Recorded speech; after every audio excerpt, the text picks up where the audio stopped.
Perkenalkan, nama saya Nirwana. Saya dari Prodi Sosiologi, saya semester 6. Jadi di sini saya ingin mereview sedikit tentang apa sih itu pembangunan partisipatif. Jadi sebelum saya mereview tentang menjelaskan apa itu pembangunan partisipatif, saya akan menjelaskan terlebih dahulu definisi dari pembangunan.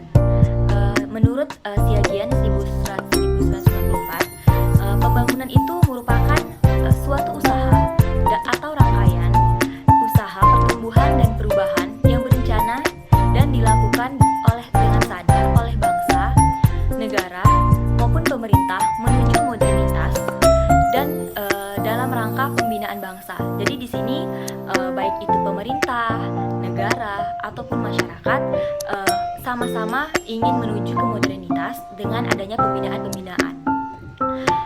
Sementara itu kan tadi menurut Siagian. Sekarang saya ingin menjelaskan definisi pembangunan secara umum. Jadi definisi pembangunan secara umum yaitu proses perubahan yang terus-menerus dilakukan menuju keadaan yang lebih baik berdasarkan norma-norma tertentu.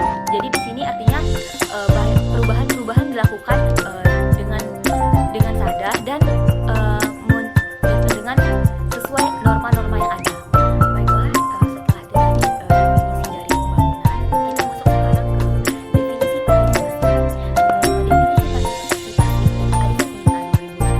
partisipasi anggota masyarakat adalah keterlibatan anggota masyarakat dalam pembangunan, meliputi kegiatan dalam perencanaan, pelaksanaan atau mengimplementasikan program atau proyek pembangunan yang dikerjakan di dalam masyarakat lokal. Jadi di sini masyarakat ikut dalam program pemerintah. Misalnya pemerintah membuat suatu pembangunan, proyek pembangunan. Jadi di situ masyarakat ikut dalam proses pembangunannya. Misalnya ikut dalam gotong royong ataupun memberikan sumbangan. Sumbangan di sini bisa berupa fisik ataupun bisa dengan materi, menyumbangkan uang ataupun lain sebagainya. Baiklah, setelah saya menjelaskan tentang definisi pembangunan, definisi partisipatif, di sini saya akan menjelaskan lagi apa itu pembangunan partisipatif. Pembangunan partisipatif yaitu pembangunan yang memposisikan masyarakat sebagai subjek atas program pembangunan yang diperuntukkan bagi kepentingan mereka sendiri. Jadi di sini masyarakat ikut serta mulai dari tahap pencegahan, mulai dari pelaksanaan, monitoring dan evaluasi pencegahan. Maksudnya di sini masyarakat sebagai subjek, yaitu masyarakat sebagai pelaku. Jadi di sini masyarakat sebagai pelaku dari pembangunan.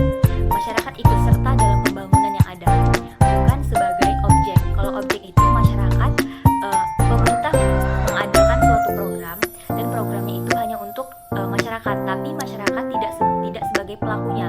Sedangkan kalau masyarakat sebagai pelaku atau sebagai subjek dari program pemerintah, masyarakat ikut andil dalam proses pembangunan tersebut. Baiklah, kesimpulan dari pembangunan partisipatif ini yaitu bagaimana proses perubahan yang terjadi di masyarakat ataupun